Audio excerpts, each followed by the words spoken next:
Hi, welcome to my wrap up. I've just filmed this intro like 3 times. I'm pretty sure this was the first time I was actually filming. I don't know what is going on, but I have a sick cat here beside me, and Trixie's got a cat flu or a cold or something. She's been a bit sniffly and sneezy, so if you hear any sneezing, that's where we're at.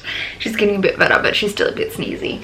In April, it was the Asymmetrical Readathon. I ended up reading 30 things. A lot of which were audiobooks, but hey, let's get into it.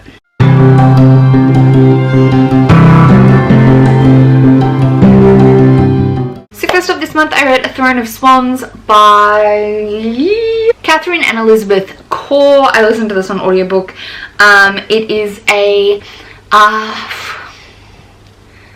swan or bird shapeshifter kind of fantasy, and we follow our main character Aderin, who is meant to be able to transform into a swan, but she has some trauma that means she really struggles to transform, and she's meant to be the princess, I guess, or the protectorate's daughter, and the protectorate has died, so she's meant to be taking on that role. But there's a lot of court intrigue and stuff. I do feel like listening to the audiobook of this, I missed some plot development stuff. It made it not very memorable to me, but I enjoyed it enough while I was reading it. I don't think I would continue on with the series, but it was fun. It was pretty dramatic and angsty, and I feel like it might have simplified trauma a little bit, but it was alright. I gave it 3 stars. It was alright. Then I read A Curse So Dark and Lonely by Bridget Kemmerer. This was for Transfigurations, me featuring shapeshifting. This is a Beauty and the Beast retelling featuring Harper and Ren. And Harper has cerebral palsy and is pulled from the real world and taken to this fantasy world to solve their issues. I know, I didn't love this. It was a fun ride, but I didn't absolutely love it. I ended up giving it a 4 stars. It was just good, if that makes sense. It was fun. I did enjoy my time reading it. I definitely want to pick up the sequel. What is going on? I think I have bought the sequel. I would definitely be picking it up. I did enjoy the romance. I'm interested to see where it goes, but yeah, it was just good. It was good. Then another 4-star read, I read Percy Jackson and the Lightning Thief for the first time. I listened to this on audiobook as well. I had a great time reading this. It was super fun. It was fun and entertaining and exactly what I wanted. Literally, my computer is off. What is making dinghy noises? It was just super fun. To be fair, listening to this on audiobook, I was a bit distracted. I did rely on my knowledge of the movie to keep me making sure I knew what was happening, because it's pretty fast paced. But I did have a fun time reading it, and I'm definitely keen to continue on with the series. Another 4-star read, which I had a lot of. I should actually break that down. How many of what did I have? I didn't have any 2 stars or DNFs this month, which I'm proud of. I had 9 3-star, 15 4-star, and 5 5-star. So considering I had no 2-star DNFs, I'm pretty happy with that.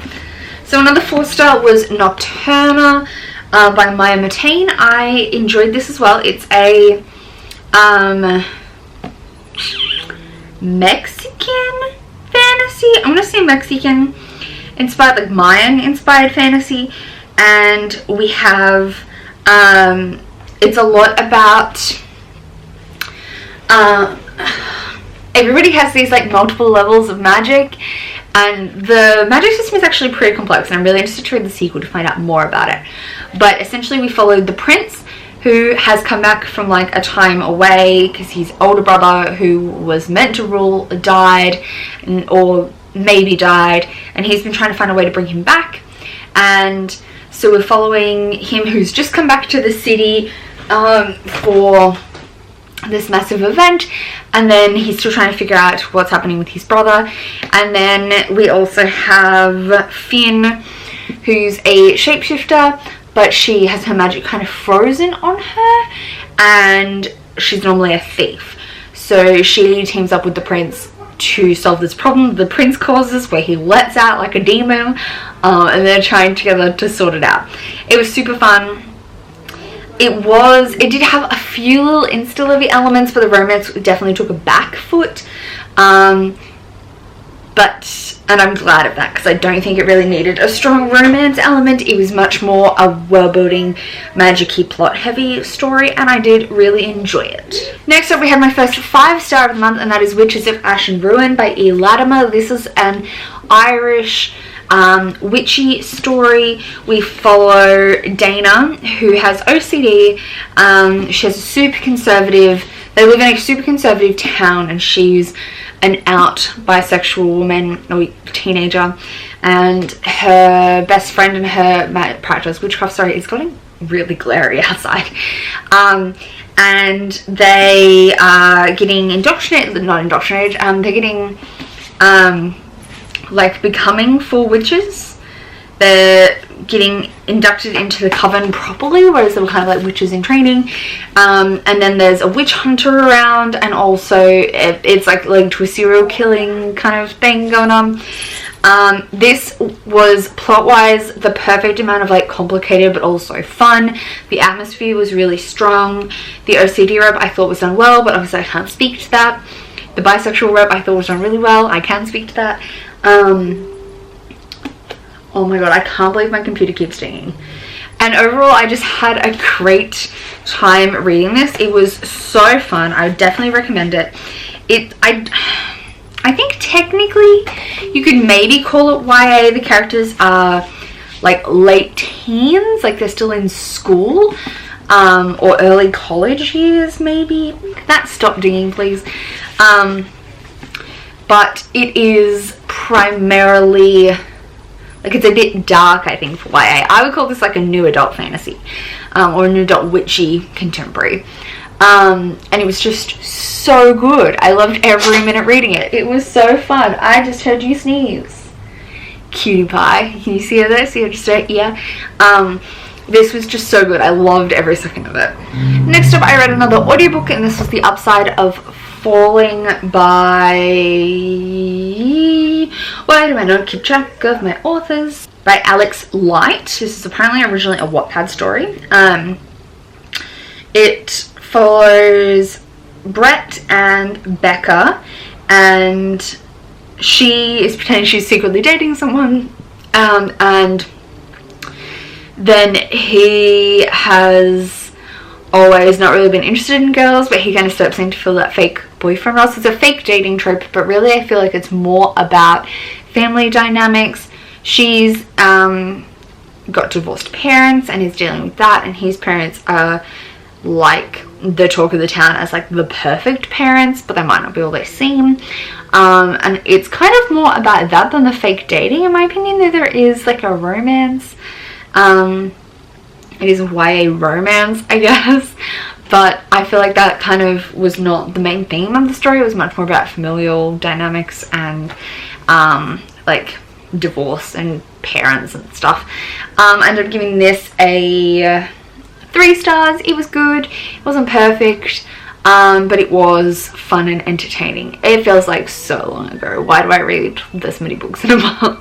Then I also read Roger Ascham and the Dead Queen's Command, which was a short ebook. I forgot about that. Which is a like 1.5 to The Tournament by Matthew Riley. Roger Ascham was a real historical figure and potentially the inspiration for Sherlock Holmes. And so this was kind of like a little mystery, I guess, but I feel like what it lacked was a strong mystery plot. Like, I wasn't wowed or shocked or surprised. It kind of let me down in that front, which is what I was kind of wanting from it. So I got a 3 stars. It was like written fine. It was just lacking on that front. Then I read Radiance by Catherine M. Valente, and I was tossing up for ages what I was going to rate this. I just was back and forward between a 3 and a 4 stars. I think it's like a high 3, so like a 3.75, but I decided to give it a 3 stars. It's strange. It's incredibly strange. It's a sci-fi that's focusing on filmmaking, and our main character is Severin, who goes on this investigation to Venus. She makes like documentaries, and then it's got all these different layers of all this different plot, and it's kind of hard to follow. What I love about Catherine M. Valente is that her writing style is always good, but always so vastly different between each of the things I've read from her. Like between space opera, this, Deathless, I'm gonna read The Girl Who Circumnavigated Fairyland for Believathon, and it's all just so different, but also so good at the same time. Like, writing style was really strong and interesting, and the way the like mixed media movie formats were included was great. But plot wise, this wasn't perfect for me. I think it just didn't interest me that much, and I liked some of the writing components more than others, so that kind of let me down a little bit. Like, some of the media formats were not my fave, but overall it was good. I don't know how to talk about this. I like still have no idea. Then I listened to Spell Hacker by MK England on audiobook. This is a book about how do I describe it? So they're in this city. It's like it's a very urban fantasy, and they have magic that's kind of run through the streets like power lines, and so they have this like physical embodiment of their magic that they can then utilize. And our main characters are like a gang that have previously been siphoning off this magic and putting it into the black market, and they're doing like one last job before they leave and things go down. It was super fun. I feel like I would have enjoyed it more if I read it physically, only because, I don't know, the plot elements were a bit confusing, and when plot elements are a bit confusing, I find them hard to follow in audiobook format. The character dynamics was where this really stood out though. The character dynamics were really strong and interesting, and it's super queer and super diverse. So if you're looking for that kind of thing, definitely check it out. I ended up giving it 3 stars. It was good. It just kind of fell flat on the plot for me. Then I listened to Tales of Beetle the Bard, the new audiobook, and I gave this 4 stars. It was well produced, I think.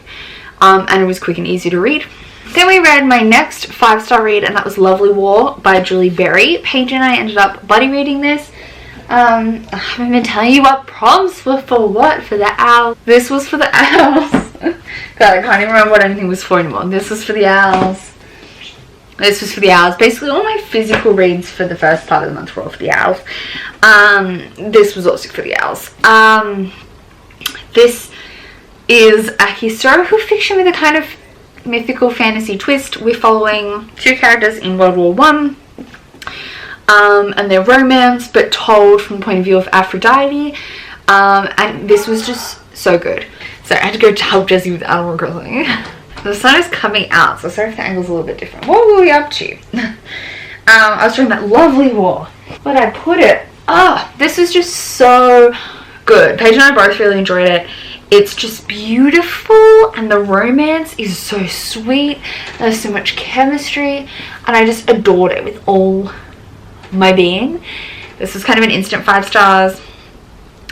My heart died so often.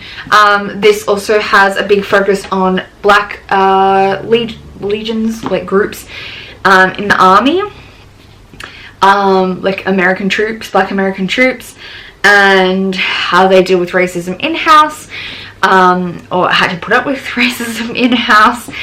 And yeah, it was just beautiful. Also does a lot with post-traumatic stress, shell shock, that kind of stuff. So it definitely has a lot of triggers maybe.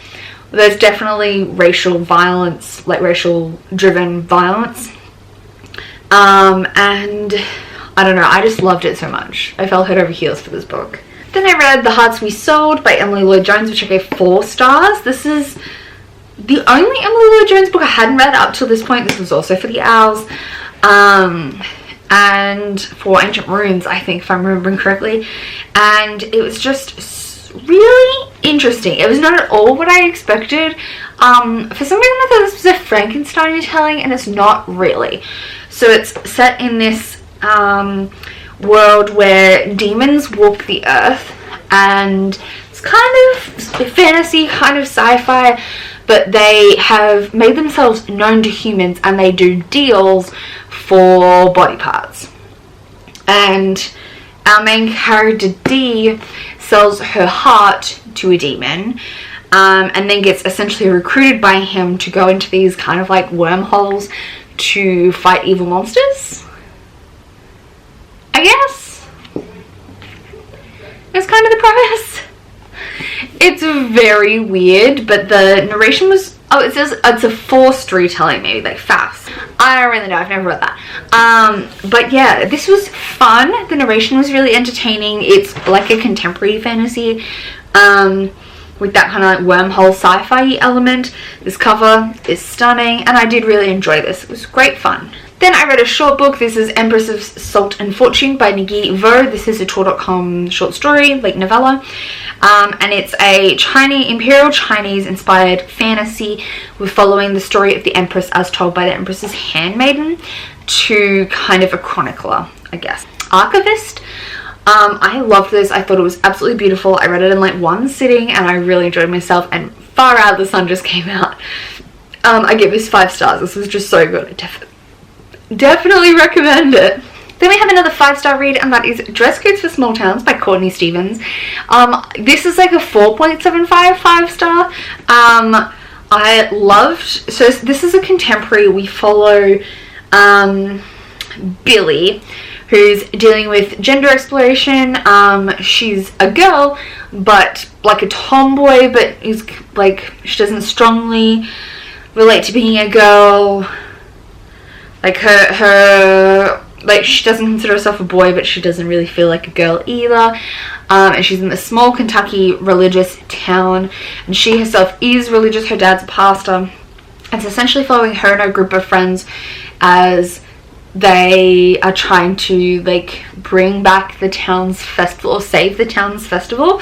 Does a lot with grief and with religion and how to incorporate that into yourself as a queer person. There's kind of the budding start of like not like a polyamorous relationship, but she's exploring like what it means to love different people in different ways at the same time. So it's kind of a polyamorous element or concept at any rate. It's romantic, funny. The only thing that didn't really work for me is that the religious element I didn't relate to in any way, shape or form, but the other components really worked for me, so that was fun. Then I listened to The Luminous Dead by... Why am I so bad at this? By Caitlin Starling. This is a kind of like a claustrophobia horror. We follow our main character, I can't even remember her name, who goes like caving, I guess, underground, and it's following only her and the handler who's talking through her headset, as they're kind of like going diving for this thing. They're trying to find a thing. It's very creepy, but I feel like for me, I only give it a 4 stars because although it was entertaining and creepy, I don't find that particular element horrifying. Like, it doesn't give off the creepies to me most of the time. There are a few moments that did, but they were like scattered, whereas I feel like some people could find the whole thing absolutely grossed out, like creepy. And I don't have the claustrophobia kind of horror. The things that were scary to me was like the idea of being watched, which comes up occasionally, some like gore elements, but the actual like feeling of claustrophobia throughout didn't really get to me. So I think it just didn't quite deliver on what it was trying to do for me. But like, if claustrophobia is a like fear of yours, small spaces, you'll feel it. Then I read another 5-star read, and that is House on the Cerulean Sea by TJ Klune. This is a I would call it like a Wes Anderson fantasy. I could talk about that in my vlog. This is really like, this is a Wes Anderson film in a book. We follow, what's the main character's name? Linus, and he's a caseworker. So basically a social worker for the department in charge of magical youth, but they're very, so he's supposed to go into orphanages and assess them and determine if they're doing their job, I guess. So he gets sent to this orphanage on this house in the Cerulean Sea. So they're like on a little island, which I feel like this doesn't represent well. They're on an island, not on like a cliff. And there's a whole bunch of kids there. There's like 5 or 6 kids, 6 kids with dangerous magical powers. And he's going to assess if the orphanage is looking after them correctly. And it's beautiful. One of the kids is the Antichrist. It's so funny, and it really has a beautiful sense of atmosphere and found family and a gorgeous, like, gentle male romance, and it's just, this was everything. It was so perfect. It was beautiful. Definitely go read it. Then I listened to Burn the Dark by S.A. Hunt. This is a previously self-published story. I can't remember what publishing house published it now, maybe Tor. And it's urban fantasy following a girl who is from the South, and she has a YouTube channel where she hunts witches, and people think it's like a Blair Witch Project fake kind of thing, but she's actually hunting witches. And she's kind of on a search to find the witch and kill the witch that murdered her mum. I found this interesting, but I feel like the pacing was a bit weird. It wasn't as fast paced as I wanted, and all of it felt like the middle of a story. I didn't really feel like it had a setup or a conclusion or like a big moment at the end. It kind of all felt like a middle. So in that regard, I gave it a 3 stars, but I'm kind of interested in reading the sequel. We will see. Then I listened to A Dead Gin in Cairo by P. Djeli Clark. This is a obviously Egyptian Muslim story about jinn and like angel demon figures, and I'm not really sure enough about like the actual cultural history around what was in here. I don't really have that knowledge. I should do some research on it, but this was super interesting. It kind of looked a bit at feminism because we follow a female detective who like is a bit kick-ass, and everyone's judging her for why is she wearing pants and stuff, and she's like, I'm wearing this suit because it makes me look powerful, and it was just really interesting. It was good. I really enjoyed it. It was fast-paced and fun, and things were happening, but it was also like exploring these like darker issues, and I don't know, it was so good. I gave it 4 stars, but it is really short. This is like an hour-long audiobook. Then I read Heart of Flames for Care of Magical Creatures. This is the sequel to Crown of Feathers. It is literally huge. I ended up giving this a 4 stars. I enjoyed it more than the first one. I feel like it definitely improved on some of the info dumping problems the first one had. It kind of built up a lot more naturally throughout, though it could do better. It just didn't dump it all at the start. It kind of dumped it throughout in little bits to make it more manageable. We really saw an expansion on the world and what could be achieved, and we really saw where this is going as like this is going to be a trilogy, I think, and it's going into like this one really led it towards a kind of true villain origin story, whereas the first one was kind of like a you're a shitty person kind of origin story. And this is going to be like a big fight against good and evil, and we love that in a way, fantasy, especially when it really builds up why that's happening, which I like that this is doing. So the battle's going to happen in the next book, obviously. They spent a good 2 books building out why that was going to happen, and I love that. Obviously this is a Phoenix Rider series. They ride phoenixes. We follow a couple of characters, but our main character is Veronica. And this one's a lot about her finding out her identity and her position in the Dragon Riders, and they all make some shitty decisions because they're like teenagers, but it makes sense. I don't know, it was really good. I gave it 4 stars. Then I listened to Horror Store by Grady Hendrix. This is a horror book about like an IKEA, and this was so good. I read Finna like last month, and this was like the horror version of Finna. It was so funny. It was dark and gory and intense, and I loved the audiobook. It was so good. I have immediately put on my audible wish list some of Grady Hendrix's other horrors because I'm really excited to read them. So I gave it a 4 stars. Then I finished, which I've been reading over a couple of weeks, It's a Whole Spiel by Catherine Luck and Laura Silverman, which is an anthology of Jewish stories. And I'm giving this a 3 stars only because I feel like a lot of the themes explored in here were a bit repetitive. Overall, I enjoyed all of the stories, but there weren't many standouts. And yeah, it just got a little bit repetitive thematically. but like it was good. I would recommend this, especially if you are Jewish and you wanted to read more like strong Jewish voices. We're almost there. And the sun is out again. Oh my god. Next, I read The Midnight Lie by Marie Rutkowski, which I gave a 4 stars. This is a weird little book. We follow Niram, who is from this like lower class. It really looks a lot about class dynamics, which I should point out, it doesn't really deal with race, it deals with class, but it like probably particularly avoids discussion of race if that's something that bothers you. It should be noted here. Sun is really doing me a dirty. Go away, sun. Is the sun eased up a little? Not sure. Oh yeah, a little.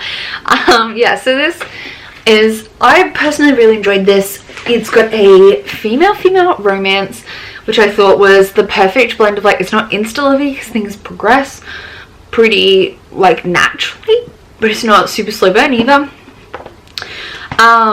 It talks a lot about abuse dynamics. There's like multiple different types and representations of abuse in here, so if that's something you're interested in, definitely check this out for that. And then the ending kind of blew my mind, which I won't talk about, but yeah, that was nuts. So I gave this 4 stars. But yeah, if Marie Rutkowski's previous series and its discussion of that one was a lot more about like fake race, and that kind of dynamic bothers you, this still has a strong theme of like societal power dynamics between groups, but it's more class based than race per se. And yeah, but it could still definitely like upset people, I think. But taking it at its romance and the plot, I enjoyed it, but yeah, it definitely has some potential to be a bit, yeah. Then I read Sword in the Stars, and this is my final. So all those physical books I've shown you were all for the owls, as well as this, and this is the last one that I had to read. This is for Charms by Amy Rose Capetta and Corey McCarthy. This is the sequel to Once and Future, and I had a lot of fun with this. This is a super queer sci-fi fantasy, and this one kind of historical, and it's an Arthurian retelling where Arthur is a woman, and it features a female Arthur Guinevere romance, and it's mostly from the point of view of Ari and Merlin, like Ari, who's the Arthur character, and Merlin. And this one was nuts. There was a plot twist that I saw coming really early on, and I wasn't sure how I would feel about it, but I ended up not hating it. It was alright. But this was a ride. It was super fast paced. If you didn't like the writing style and pacing and plot dynamic like development of the first one, you probably won't like it in here. It's very similar, but I enjoyed the first one, so I enjoyed this.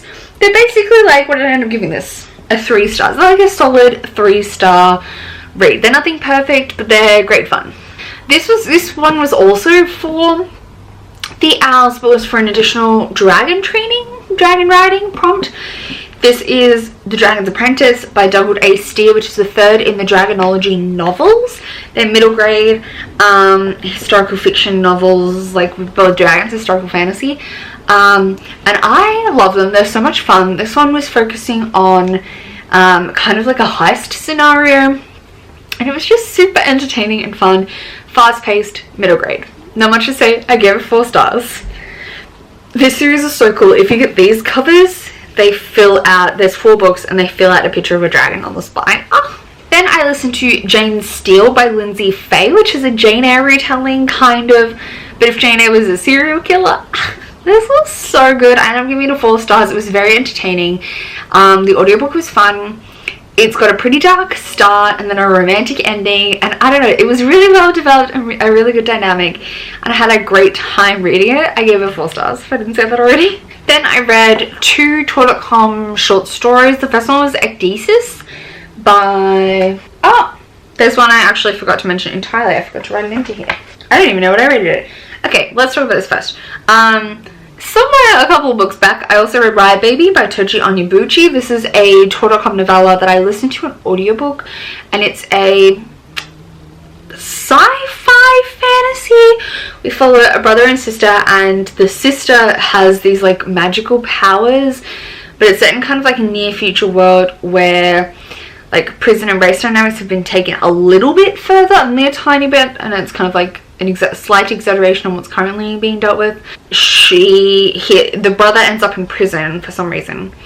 I think he robs a convenience store maybe, and then she's trying to, like, she's been missing and on the run, and it's kind of like their dynamic, and it was really good. I didn't even write a rating down for it. What did I rate it on Goodreads? I gave it a 4 stars. This was really powerful. It was read by the author too, which really helped, I think, and it was really good, though it was a little disjointed in the narrative, which kind of held it back from a 5-star for me. So the Total novella, like short story that I was talking about, is Ecdysis by Juliana Baggett, which I read after Jane Steele. This is about shedding your skin, I guess, in a very literal sense. It follows, I guess, a trans character, but it's much more lyrically written than that, like it hasn't got a strong narrative, but is focusing a lot on like different forms of identity, and I feel like it's hard to tell from the way the writing is, but it felt like it was set in a future world where you could wear different like skins, I guess, and it was dealing a lot with like familial abuse, child abuse, that kind of thing, but it was very weirdly told. And then the other short story I read from tour was Come See the Living Dryad by Theodora Goss, which was an exploration of kind of like the circus freak show people. And we're following the descendant of a woman from a freak show who had the condition that makes you, like the tree man condition, where your skin becomes like bark-like. This descendant also has the condition, and she's exploring the life of her like great-great-grandmother who was murdered with this condition, and was part of a freak show. So this one I thought had a much stronger narrative plot than Ecdysis, but I really loved it. I thought it was really well developed. It's kind of a mixed media, and I thought it was just perfect. Both of those ended up giving 4 stars because I thought they were both really powerful, but I think Come See the Living Dryad has a better narrative dynamic. Then there's 2 more things that I read. We have The Unspoken Name by A.K. Larkwood. This is an orc adult fantasy following our main character, Kasorwe, who is meant to be given to like a death god, like she's meant to die for him when she's 14, but she escapes and kind of becomes the assistant to this wizard who is a little manipulative, and he's sending her on adventures, and it's got a female romance, but that really doesn't kick in until pretty far in. I listened to this on audiobook while reading along. I don't know if that helped me, but I didn't really get why a lot of people DNF'd this. I give it 4 stars. I really enjoyed it. I can't wait to read the sequel. I do think the only thing that held it back from a 5 was that there was some plot twist that I thought could have been like a little clever, like they were a little simple. That was literally it. Otherwise, I had a great time with this. I loved the writing style. The pacing was great. It kind of reads like a HBO fantasy miniseries. There's like 4 sections, and each part has its own plot arc. Maybe that was something that didn't work for other people. But for me, it really worked. Like it was like these individual plot arcs and then sat within like this season plot arc. So like the series itself will be the series, each book is a season, and then there's these parts within the book that are like the episodes. It really has that kind of structure, but I thought it really worked. I loved this. It was so much fun. And then finally I ended on a bit of a bum note. This is When We Were Magic by Sarah Gailey, which I was looking forward to so much. I've loved everything I've read from Sarah Gailey in the past, but this was just a little bit of a letdown for me. I gave it 3 stars, which I feel like has been pretty common for this book. I think a lot of people have given it 3 stars, and I feel like for me it came down to tone. It just wasn't what I expected from the tone. I expected it to kind of be sassy and fun, and a lot of dark humor, but instead it was actually just dark. Like it was very dark, and was dealing a lot more with grief and friendship and character dynamics, but in a dark way, not a dark funny way. And so it just kind of stop it. Kind of lacked something from it that I really wanted. Yeah, so I ended up giving it a 3 stars. It was like objectively good, but not what I was wanting from it, which was just a bit meh. If you want strong friendship dynamics, this definitely has that. They're all super supportive of each other.